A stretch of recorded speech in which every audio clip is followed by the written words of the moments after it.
He accidentally has a time travel to 400 years later. He finds that mankind has disappeared for a long time. The city has become a wilderness. Therefore, he becomes the last human on Earth. He follows the navigation to the place where he passes through. He finds a skeleton there. He lifts the nameplate of the suit. It's his name. Isn't this his first time having time travel? The bullet hole on the head of the skeleton proves he is shot to death. Are there other survivors on Earth? Time back to 400 years ago. All plant life on Earth is extinct. The oxygen content in the air is drastically reduced to 3%. Thousands of people die of suffocation. Luckily, a technology company develops synthetic oxygen. But long-term inhalation of this kind of oxygen, the body will have a rejection reaction of vomiting blood until death. It won't take long for mankind to become extinct. Ethan Whyte is a tunnel worker for the city's power plant. That day, his boss suddenly takes him to the laboratory. She tells him that he can save the world. It turns out that researchers have developed a time machine. They just received the message from 400 years later. And the content of the message is that Ethan is required to travel through the future. Since humans can send messages back 400 years shows that they have overcome the oxygen crisis. The boss asks him to travel through 400 years later to bring back the antidote. But Ethan doesn't want to take on the responsibility of saving all mankind. But when he comes back home, his wife vomits blood on the oxygen mask. She also has a rejection reaction. In desperation, Ethan agrees with his boss. No matter how many antidotes he brings back, his wife must be the first to use it. Soon, Ethan wears a special spacesuit and walks into the time machine. After a burst of lightning, Ethan lands in a patch of green. Unexpectedly, the Earth 400 years later, the lush vegetation has long been restored to life. He follows the navigation to the location of the time machine. Ethan accidentally finds his skeleton. At first, he thinks it is a coincidental duplicate name. But after that, he finds the same navigator beside the skeleton. The skeleton still wears the same wrist device with him, but his light is green. He tries to activate the rusty navigator to play the last record. In the recording, he had a fierce dispute with a man. Then there was a gunshot.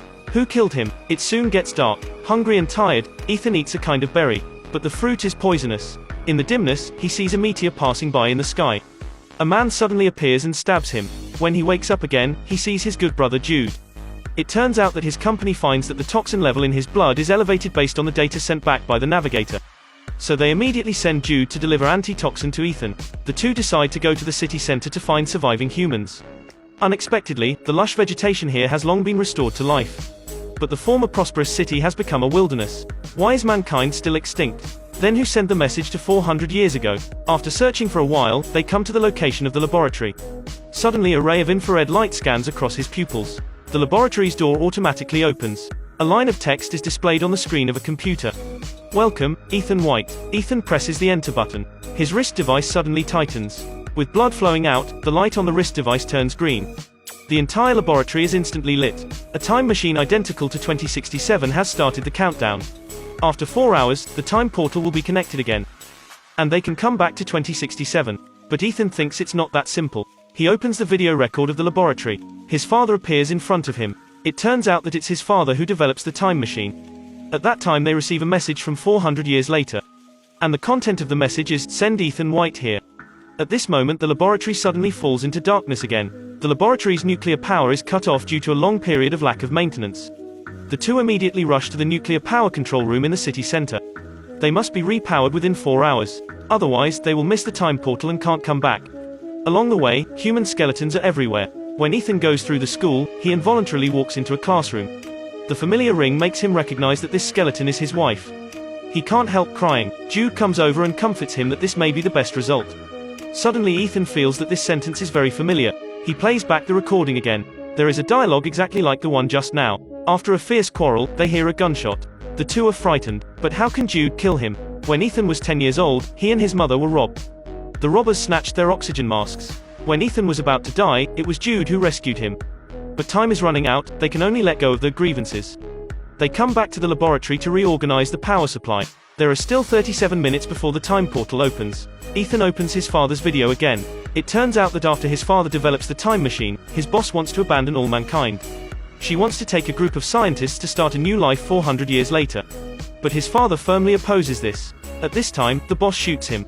But unexpectedly, after his father receives the message from 400 years later, he uses Ethan's DNA to lock the time machine.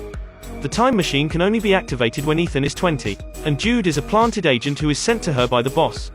Jude has been inseparable from Ethan for many years is to ensure that Ethan grows to 20 years old, so that they can pass through 400 years later. They want to let Ethan help him to open the time machine.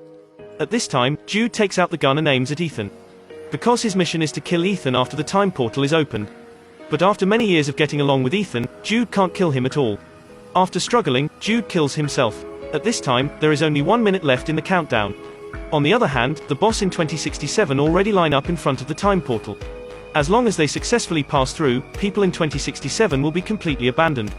At the critical moment, he cuts a bunch of plants and puts them into the time machine. These plants will bring the Earth back to life in 2067. After that, he comes to the screen to send a message to his father. Send Ethan Whyte. To ensure that these plants will be sent back to 2067, he has to pass through 400 years later when he is 20 years old. Meanwhile, his father in another time and space receives a message from the future for the first time. It turns out that this dialogue is Ethan talks to himself. After done, Ethan finds that the skeleton at the door is gone. He comes to the cliff again. The previously deserted city has come back to life. He finally changes the past. But he can't come back to 2067. This is 2020 Australian movie. The movie setting is very novel, but at the same time, it also commits most of the common problems of time travel movies.